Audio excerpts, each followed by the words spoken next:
Hi welcome to my YouTube channel Techgeen. पिछली video में हमने गेट एपीआई मेथड को डिस्कस किया था। हमने देखा था कि किस तरह से हम अपने सर्वर से अपने डेटा को फेच करवा सकते हैं गेट एपीआई मेथड का यूज़ करते हुए। गेट एपीआई मेथड को फेच मेथड के साथ कैसे इंप्लीमेंट कर सकते हैं, एक्सयूज के साथ कैसे इंप्लीमेंट कर सकते हैं, इन दोनों में क्या डिफरेंस है, नेटवर्क रिक्वेस्ट फील्ड के एरर को किस तरह से रिजॉल्व कर सकते हैं, ये सारी चीज़ें हमने पिछली वीडियो में कवर कर ली थी। अगर आप लोगों ने अभी तक पिछली वीडियो नहीं देखी तो काइंडली पिछली वीडियो को जरूर देख लेना। इस प्लेलिस्ट को जरूर एक्सेस कर लो और ज़्यादा से ज़्यादा शेयर करो, क्योंकि यहाँ पर आपको रिएक्ट नेटिव बिल्कुल स्टार्टिंग से लेकर एंड तक सिखाई जाएगी। ठीक है, तो इस प्लेलिस्ट को जरूर एक्सेस कर लो और ज्यादा से ज्यादा शेयर करो। इस वीडियो में हम डिस्कस करेंगे यार, ठीक है, हमने ये तो देख लिया कि अगर हमें अपने सर्वर से डेटा को फेच करवाना हो तो उसके लिए हम गेट एचटीटीपी मेथड का यूज करते हैं। लेकिन अगर हमें अपने फ्रंट एंड से अपने डेटा को इंसर्ट करवाना हो, ऐड करवाना हो, सेंड करवाना हो अपने सर्वर साइट पे यानी कि डेटाबेस में, तो उसके लिए हम कौन सा एचटीटीपी मेथड यूज करते हैं? उसके लिए हम यूज करते हैं पोस्ट एचटीटीपी मेथड का। यानी कि इस वीडियो में हम देखेंगे पोस्ट एपीआई के बारे में कि अगर हमें अपने फ्रंट एंड से डेटा को इंसर्ट करवाना होता है, सेंड करवाना होता है, ऐड करवाना होता है अपने सर्वर साइट पे डेटाबेस में, तो उसके लिए हम क्या करते हैं? पोस्ट एपीआई मेथड का यूज करते हैं। ठीक है, तो सबसे पहले मैं क्या करूंगा, मैं इस फाइल को यहाँ पे आके कर दूंगा क्लोज। मैं आ जाऊंगा सबसे पहले कहाँ पे, इस कंपोनेंट्स वाले फोल्डर के अंदर, और यहाँ पे आके मैं एक न्यू कंपोनेंट फाइल बनाऊंगा। किस नाम से? post_api.jsx के नाम से। यहाँ पे आके सिंपल क्या करूंगा, RNFE लिखूंगा, जिससे क्या होगा, मेरा react native arrow functional base component बना दिया जाएगा एक्सपोर्ट की स्टेटमेंट के साथ। यहाँ पे आके मैं क्या करूंगा, जल्दी से ये सेमीकोलंस वगैरह लगा लूंगा, और इन सेमीकोलंस को लगाने के बाद मैं इसको यहाँ पे क्या कर दूंगा, डिसेबल कर दूंगा।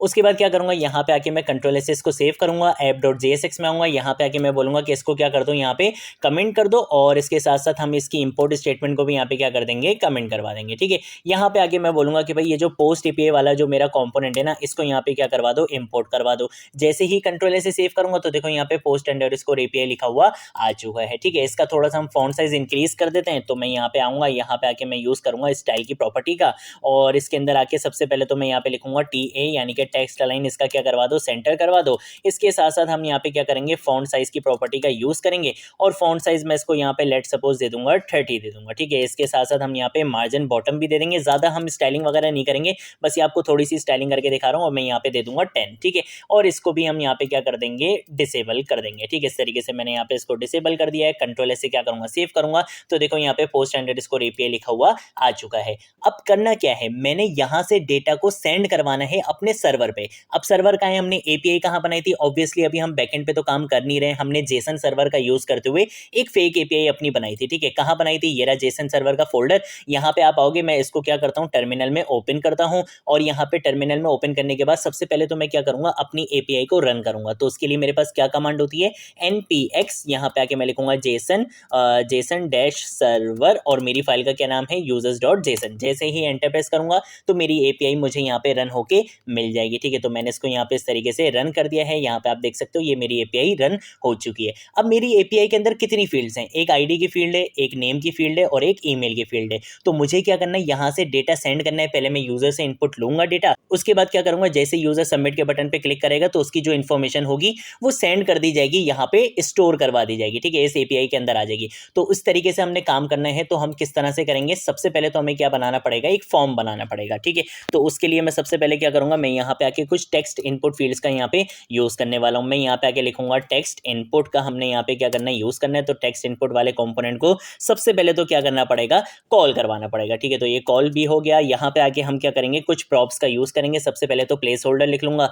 प्लेस होल्डर में यहाँ पे आके लिख लूंगा एंटर आईडी। ठीक है, इस तरीके से यहाँ पे लिख लेंगे। उसके बाद हम यहाँ पे क्या करेंगे, बाकी के प्रॉप्स वगैरह बाद में यूज करेंगे, पहले सिर्फ इनपुट फील्ड्स बना लेते हैं। इसी को कंट्रोल डी और कंट्रोल डी कर लूंगा। यहाँ पे एंटर आईडी की जगह यहाँ पे लिख दूंगा एंटर नेम, और यहाँ पे एंटर ईमेल कर देंगे। ठीक है, कंट्रोल इससे क्या करूंगा, सेव करूंगा, तो देखो यहाँ पे आपके पास इनपुट फील्ड्स बन के आ चुकी हैं। अब मुझे क्या चाहिए, एक बटन भी चाहिए। तो हम यहाँ पे क्या करेंगे, सिंपल एक बटन कंपोनेंट का यहाँ पे यूज कर लेंगे, और यहाँ पे इस बटन कंपोनेंट को हमने क्या करना होता है, सेल्फ क्लोज करना होता है। यहाँ पे हम टाइटल की प्रॉपर्टी का यूज करेंगे। इस टाइटल का नाम हम यहाँ पे रख देंगे सबमिट रख देंगे। कंट्रोल ऐसे सेव करूंगा तो देखो यहाँ पे बटन भी आ चुका है। अब काम क्या करना है, सबसे पहले तो मैं क्या करूंगा, मैं यहाँ पे इस इनपुट फील्ड्स के अंदर जो डेटा आएगा ना, उसको मैं क्या करूंगा, एक स्टेट ऑब्जेक्ट के अंदर स्टोर करवा दूंगा। जब वो वहां पे स्टोर हो जाएगा तो फिर मैं क्या करूंगा, एक्सियोस के पोस्ट एपीआई मेथड का यूज करते हुए मैं अपने डेटा को सेंड करवा दूंगा अपनी एपीआई पे। तो सबसे पहले तो क्या करना पड़ेगा, एक स्टेट बनानी पड़ेगी। तो हम यहाँ पर आएंगे, यहाँ पर आकर मैं सबसे पहले क्या करूंगा, वही कॉन्स का कीवर्ड लिखूंगा। यहाँ पे आके मैं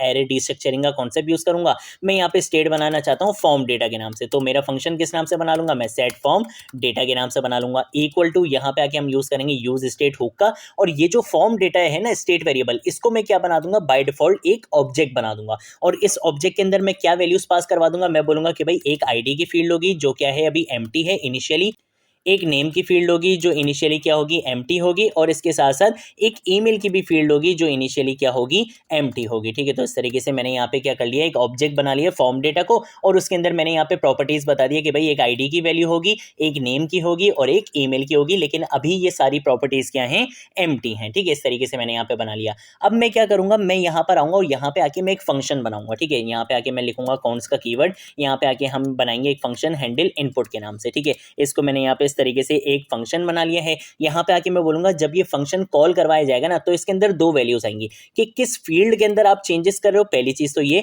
और उस फील्ड के अंदर से वैल्यू क्या आ रही है वो चीज यहाँ पे आएंगी। ठीक है, तो ये दो पैरामीटर्स मैंने यहाँ पे बना लिए कि भाई जब भी इस फंक्शन को कॉल करूंगा तो मैं ये दो वैल्यूज लाजमी पास करवाऊंगा। पहला पैरामीटर क्या होगा, फील्ड, कि किस फील्ड के अंदर, आईडी वाली फील्ड के अंदर चेंज हो रहा है, नेम वाली फील्ड के अंदर चेंज हो रहा है, या ईमेल वाली फील्ड के अंदर चेंज हो रहा है।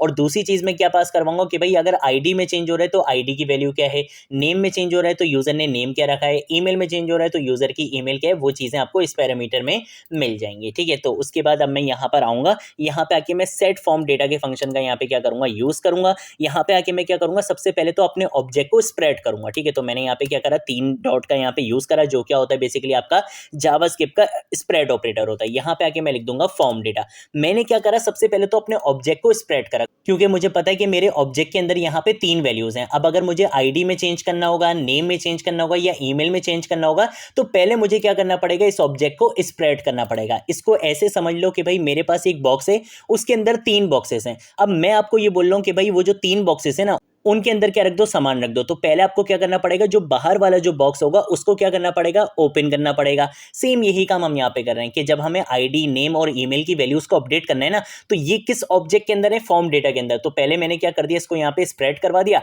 और अब मैं यहाँ पे आके बोलूंगा कि आपने सिर्फ उस फील्ड के अंदर चेंज करना है जिस फील्ड की वैल्यू आपको यहाँ पे मिलने वाली है। तो यहाँ पे ये जो फील्ड आपको मिल रही होगी ना, लेट सपोज अगर मैं आईडी में चेंज कराऊंगा तो यहाँ पे फील्ड के अंदर क्या आ जाएगा, आईडी आ जाएगा। मैं बोलूंगा कि भाई आईडी की वैल्यू क्या कर दो, जो वैल्यू आपको यहाँ पे पैरामीटर में मिल रही है। बस सिंपल इतना सा काम करना था। ये हैंडल इनपुट का फंक्शन क्या करेगा, आपकी इनपुट फील्ड्स में जो भी चेंजेस हो रही होंगी, जिस फील्ड के अंदर चेंज होगी उस फील्ड को क्या करेगा, उसकी वैल्यू के अकॉर्डिंग स्टोर करवा देगा। ये सेट फॉर्म डेटा का फंक्शन इस फॉर्म डेटा वाली स्टेट के अंदर। बस सिर्फ इतना काम करना था। अब आपने क्या करना है, अपने इस फंक्शन को कॉल करवाना है। कब कॉल होगा, जब इस इनपुट फील्ड में क्या किया जाएगा, चेंज किया जाएगा। तो आपने सिंपल क्या काम करना है, आप यहाँ पे आके लिखोगे ऑन चेंज टेक्स्ट का इवेंट लिस्नर। ठीक है, तो यहाँ पे ये रहा ऑन चेंज टेक्स्ट का इवेंट लिस्नर। यहाँ पे मैं क्या करूंगा, हैंडल इनपुट वाले फंक्शन को कॉल करवाना है, लेकिन इसके अंदर हमें पैरामीटर भी पास करवाना है। तो पहले एक कॉल बैक फंक्शन यहाँ पे क्या होगा, कॉल होगा, और यहाँ पे आगे हम क्या बोल देंगे, हैंडल इनपुट वाले फंक्शन को कॉल करवा दो। इसके साथ हम यहाँ पे क्या करेंगे, एक पैरामीटर पास करवा देंगे वैल्यू के नाम से। आप किसी भी नाम से पास करवा सकते हो, मैंने वैल्यू के नाम से करवा दिया। इस वैल्यू के अंदर वो वैल्यू आती है जो हम यहाँ पे टाइप करेंगे। ठीक है, तो हमने इस फंक्शन से क्या करा था, प्रॉमिस करा था कि भाई जब भी मैं आपको कॉल करवाऊंगा तो 2 चीजें पास करवाऊंगा। एक तो फील्ड होगी, तो जब मैं आईडी वाली यहाँ पे इनपुट फील्ड में चेंजेस करूंगा तो मेरी फील्ड क्या होगी, आईडी होगी, तो मैं यहाँ पे आके लिख दूंगा आईडी। दूसरी चीज मैंने इससे क्या प्रॉमिस करी थी कि इस इनपुट फील्ड के अंदर जो भी वैल्यू आएगी वो भी पास करवाऊंगा। तो वैल्यू कहाँ पे गेट होगी, इस पैरामीटर में, तो इसी पैरामीटर को मैं यहाँ पे पास करवा दूंगा। बस सिर्फ इतना काम करना था, यही काम आपने क्या करना है, हर इनपुट फील्ड के अंदर करना है। तो इसी को कॉपी करूंगा, यहाँ पे लाके पेस्ट करूंगा, यहाँ पे आके आईडी की जगह सिंपल क्या लिख दूंगा, नेम लिख दूंगा। सेम यही काम मुझे ईमेल में करना है, यहाँ पे मैंने ईमेल में भी करवा दिया, यहाँ पे आके मैं क्या कर दूंगा, ईमेल कर दूंगा। ठीक है, तो इससे क्या होगा, ये सारी चीजें यहाँ पे हो जाएंगी। अब इसके साथ साथ मुझे क्या करना है, मुझे अपनी इस इनपुट फील्ड को बाइंड करवाना है इस स्टेट की वैल्यूज के साथ। ठीक है, ताकि जब मेरा फॉर्म सबमिट हो तो मैं चाहता हूं कि मेरा ये जो फॉर्म डेटा वाला जो ऑब्जेक्ट है इसकी वैल्यूज भी एम्प्टी हो जाएं, और जैसे ही इसकी वैल्यूज एम्प्टी हो तो इनपुट फील्ड्स भी ऑटोमेटिकली क्या हो जाए, एम्प्टी हो जाएं। तो उसके लिए मुझे क्या करना पड़ेगा, इस फॉर्म डेटा को बाइंड करवाना पड़ेगा अपनी इनपुट फील्ड्स के साथ। तो बाइंड करवाने के लिए आप हमेशा क्या यूज करते हो, वैल्यू का प्रॉप यूज करते हो, और इस वैल्यू के प्रॉप के अंदर आप यहाँ पे आके सिंपल लिख दोगे फॉर्म डेटा डॉट आईडी लिख दोगे। ठीक है, सेम यही काम आपने क्या करना है, दूसरी इनपुट फील्ड्स में भी करना है। यहाँ पे लाके पेस्ट करूंगा फॉर्म डेटा डॉट नेम कर दूंगा इसको। ठीक है, और इसके साथ साथ हम इसको यहाँ पे फॉर्म डेटा डॉट ईमेल कर देंगे। ठीक है, तो यहाँ पे आके मैं लिख दूंगा फॉर्म डेटा डॉट ईमेल कर दूंगा। ठीक है, तो ये सारी चीजें मैंने यहाँ पे कर ली हैं। अब जो मेरी स्टेट थी वो इस इनपुट फील्ड से भी क्या हो चुकी है, बाइंड हो चुकी है। अब मुझे क्या करना है, एक फंक्शन बनाना है जो मेरे बटन के क्लिक करने पे क्या होगा, कॉल होगा। ठीक है, तो मैं यहाँ पर आऊंगा, यहाँ पे आके क्या करूंगा, ऑन प्रेस का इवेंट लिसनर बनाऊंगा और यहाँ पे आके मैं बोल दूंगा कि हैंडल सबमिट के नाम से एक फंक्शन होगा, आपने उसको कॉल करवा देना है। कहाँ पे बना हुआ ये फंक्शन, चलो भाई ये फंक्शन भी बना लेते हैं जल्दी से। तो मैं यहाँ पर आऊंगा, यहाँ पे आके मैं क्या करूंगा, सबसे पहले कॉन्स का कीवर्ड लिखूंगा, हैंडल सबमिट के नाम से यहाँ पे एक फंक्शन बनाऊंगा। इस फंक्शन के अंदर आके सबसे पहला काम तो मुझे ये करना है, अब देखो मैं आपको ना साथ साथ बहुत सारी बेस्ट प्रैक्टिसेस भी सिखाऊंगा। जब भी क्या करना होता है, अपने एपीआईज वगैरह पे काम करना होता है, बैकएंड की थोड़ी बहुत लॉजिक लिखनी होती है, कुछ भी ऐसा काम करना होता है, तो आपको हमेशा एरर हैंडलिंग लाजमी करनी चाहिए। ठीक है, तो एरर हैंडलिंग के लिए हम यहाँ पे क्या यूज करेंगे, ट्राई कैच ब्लॉक का यूज करेंगे। ट्राई के अंदर हम बताते हैं कि क्या काम करना है और कैच के अंदर हम बताते हैं कि भाई अगर इन केस यहाँ पे काम करने में कुछ एरर आ जाता है तो वो कौन कैच करेगा, ये कैच वाला मेथड करेगा। तो मैं आऊंगा सबसे पहले ट्राई वाले ब्लॉक के अंदर, यहाँ पे आके मैं क्या करूंगा, कॉन्स का कीवर्ड लिखूंगा, रिस्पॉन्स के नाम से क्या करूंगा, एक वेरिएबल बनाऊंगा जिसके अंदर मेरा क्या आने वाला है, रिस्पॉन्स आने वाला है। यहाँ पे आके मैं लिखूंगा एक्सियोस। ठीक है, और एक्सियोस को मुझे इंपोर्ट भी करवाना पड़ेगा। कौन सा मेथड यूज करना है, मुझे यूज करना है पोस्ट का मेथड, क्योंकि अब मुझे क्या करना है, सर्वर से डेटा को फेच नहीं करना बल्कि मुझे अपने फ्रंट एंड से डेटा को सेंड करना है अपने सर्वर पे। तो उसके लिए आप हमेशा कौन सा मेथड यूज करते हो, पोस्ट एपीआई मेथड का यूज करते हो। ठीक है, इसके अंदर आपने अपनी एपीआई का यूआरएल पास करवाना है। तो एपीआई का यूआरएल ये रहा, इसी को कंट्रोल सी करूंगा, यहाँ पर आऊंगा, यहाँ पे आके कंट्रोल वी से पेस्ट कर दूंगा। अब आपको पता है कि ये लोकल होस्ट की जगह आपको यहाँ पे क्या लिखना पड़ेगा, 10.0.2.2 लिखना पड़ेगा, ताकि ये एमुलेटर समझ जाए कि सिस्टम के लोकल होस्ट की बात हो रही है। अदरवाइज क्या होगा, आपके पास वही नेटवर्क रिक्वेस्ट फील्ड का एरर आ जाएगा। अब आपको पता है कि भाई ये जो exeus.post है ये क्या रिटर्न करता है, एक प्रॉमिस रिटर्न करता है। प्रॉमिस को रिजॉल्व करने के लिए एक तरीका क्या है कि डॉट देन का यूज कर लो, और एक तरीका क्या है जो मॉडर्न जावास्क्रिप्ट है वो क्या है कि आप यहाँ पे आके यूज कर लो अवेट का कीवर्ड। लेकिन अवेट का कीवर्ड आप तभी यूज कर सकते हो जब आपका फंक्शन क्या होगा, एसिंक होगा। तो आपने यहाँ पे आके लिख देना है एसिंक लिख देना है। ठीक है, सेम वही काम है, जो काम आप वो डॉट देन लगा के प्रॉमिस को रिजॉल्व करते थे, वही काम आपके पास एक और शॉर्टकट क्या है कि आप एसिंक अवेट का यूज कर लो। फंक्शन को क्या बना दो, एसिंक बना दो, और जहां पे आपने वेट करवाना था, प्रॉमिस रिजॉल्व करवाना था, वहां पे आके आप यूज कर लो अवेट का कीवर्ड। ठीक है, तो ये जो भी प्रॉमिस रिटर्न करेगा उसकी वैल्यू कहां पे आ जाएगी, रिस्पॉन्स में आ जाएगी। यहाँ पे आके मैं सिंपल क्या करूंगा, मैं यहाँ पे आके अलर्ट कंपोनेंट का यूज करूंगा। ठीक है, तो अलर्ट डॉट अलर्ट के मेथड का हम यहाँ पे यूज करेंगे और एक बेसिक अलर्ट मैसेज हम यहाँ पे शो करवा देंगे। ठीक है, तो टाइटल में लिख दूंगा यहाँ पे जैसे सक्सेस लिख दूंगा, और इसके साथ साथ हम यहाँ पे इसका मैसेज क्या लिख देंगे कि डेटा सबमिटेड सक्सेसफुली। ठीक है, इस तरीके से हम यहाँ पे एक मैसेज लिख देंगे, डेटा सबमिटेड सक्सेसफुली। ठीक है, इस तरीके से यहाँ पे मैंने एक मैसेज लिख लिया है, इसको मैं यहाँ पे क्या करूंगा, सेमीकोलन लगा लूंगा। इसके बाद मैं ये चाहता हूँ कि भाई जब मेरा डेटा क्या हो जाए, सबमिट हो जाए, तो मेरी ये जो इनपुट फील्ड्स हैं वो एम्प्टी हो जाएं। ठीक है, तो इनपुट फील्ड्स को एम्प्टी करने के लिए मुझे क्या करना पड़ेगा, अपने इस स्टेट वाले ऑब्जेक्ट को एम्प्टी करना पड़ेगा। यानी कि जो काम हमने यहाँ पे करा था वही काम हम दोबारा करेंगे। तो ये जो वैल्यूज थी वो किससे बाइंड हुई हुई थी, इनपुट फील्ड से बाइंड हुई हुई थी। तो जैसे ही ये एम्प्टी होंगी तो अपने आप ये इनपुट फील्ड्स भी क्या हो जाएंगी, एम्प्टी हो जाएंगी। तो मैं यहाँ पर आऊंगा, यहाँ पे आके मैं यूज करूंगा सेट फॉर्म डेटा का फंक्शन, और इसके अंदर आके मैं यहाँ पे सेम वही काम करूंगा जो मैंने यहाँ पे करा था। ठीक है, जो इनिशियल वैल्यूज थी वही मैं यहाँ पे पास करवा दूंगा। तो इसी को क्या कर लेंगे, कॉपी कर लेंगे, यहाँ पर आऊंगा, यहाँ पे आके मैं इसको कंट्रोल वी से पेस्ट कर दूंगा और मैं यहाँ पे सेमीकोलन लगा लूंगा। ठीक है, तो ये मैंने काम यहाँ पे कर लिया है। आप चाहो तो आप यहाँ पे आके console.log भी करवा सकते हो। आप बोल सकते हो कि भाई रिस्पॉन्स डॉट डेटा, यानी कि रिस्पॉन्स के अंदर जो भी हमारा डेटा आ रहा है उसको भी क्या करो, जरा कंसोल में शो करवाओ, ताकि मुझे पता चल जाए कि बेसिकली यूजर ने यहाँ पे क्या डेटा इनपुट करवाया था। ये जस्ट हम अपने देखने के लिए कर रहे हैं और ऐसा कुछ भी नहीं है। ठीक है, यहाँ पे आके कैच में क्या करेंगे, एरर हैंडलिंग करेंगे। मैं बोलूंगा कि भाई अगर इनकेस क्या आ जाता है, कोई एरर आ जाता है, तो आपने क्या करना है, अलर्ट कंपोनेंट का यूज करते हुए एक अलर्ट मैसेज दिखा देना है एरर के नाम से। ठीक है, बस सिर्फ इतना काम करना है और कुछ भी नहीं करना। यहाँ चाहो तो आप अपने अलर्ट मैसेज की कोई बॉडी भी लिख सकते हो, जैसे आप यहाँ पे लिख सकते हो फेल्ड टू सबमिट डेटा। ठीक है, इस तरीके से यहाँ पे लिख सकते हो फेल टू सबमिट, और डेटा यहाँ पे लिख देंगे। ठीक है, अब देखो यहाँ पे सारा काम हो चुका है। बस एक चीज है जो हमने क्या करा है, हमने यहाँ पे बोला कि भाई एक्सियोस का यूज करते हुए आपने क्या करना है, डेटा को सेंड करवा देना है। किस कहाँ पे सेंड करवा देना है, यहाँ पे सेंड करवा देना है, इंसर्ट करवा देना है। लेकिन हमारा डेटा है कहाँ पे, इस फॉर्म डेटा के अंदर, और फॉर्म डेटा को तो हमने यहाँ पे पास ही नहीं करवाया। हमें क्या करना होता है, यहाँ पे सेकंड पैरामीटर के अंदर अपना डेटा यहाँ पे लाजमी पास करवाना होता है। तो मैंने बोला कि भाई फॉर्म डेटा वाले डेटा को क्या करवाना है, यहाँ पे पे सेंड करवाना है, इंसर्ट करवाना है, ऐड करवाना है। ठीक है, आप कुछ भी कहना चाहो आप कह सकते हो।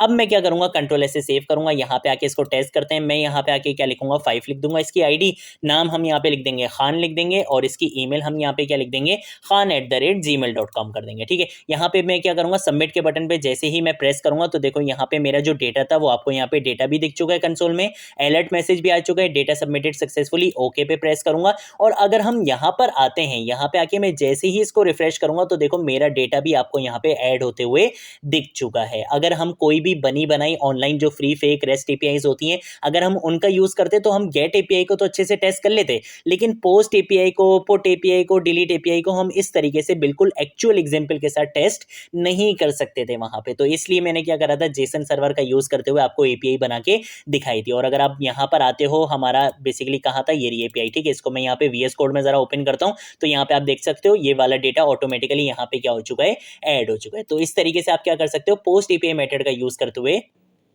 अपने डेटा को ऐड करवा सकते हो, इंसर्ट करवा सकते हो, सेंड करवा सकते हो अपने सर्वर पे। ठीक है, तो ये थी हमारी पोस्ट एपीआई से रिलेटेड वीडियो। मैंने आपको एक्सियोस के साथ ही करवाया, मैंने फैच के साथ नहीं करवाया क्योंकि फैच इतना ज्यादा यूज नहीं होता है। और अगर आपने पोस्ट एपीआई मेथड का कॉन्सेप्ट फैच मेथड के साथ इंप्लीमेंट करना हो तो आपको थोड़ा ज्यादा काम करना पड़ता है। आपको वहां पे कंटेंट टाइप बतानी पड़ती है, एप्लीकेशन स्लैश जेसन बताना पड़ता है, बॉडी पैरामीटर बताना पड़ता है, हेडर वगैरह चीजें होती हैं, तो मतलब काफी सारा काम करना पड़ता है। तो ज्यादातर क्या यूज होता है, एक्सियोस ही यूज होता है, इसलिए मैंने आपको एक्सियोस के साथ ही करवा दिया है। अगर कोई चीज नहीं समझ आई नीचे कमेंट सेक्शन में पूछ लेना, सोशल मीडिया अकाउंट्स पे पूछ लेना, मैं जरूर आप लोगों को रिस्पॉन्ड करूंगा। अब हम मिलेंगे नेक्स्ट वीडियो में नेक्स्ट टॉपिक के साथ, तब तक के लिए बाय बाय।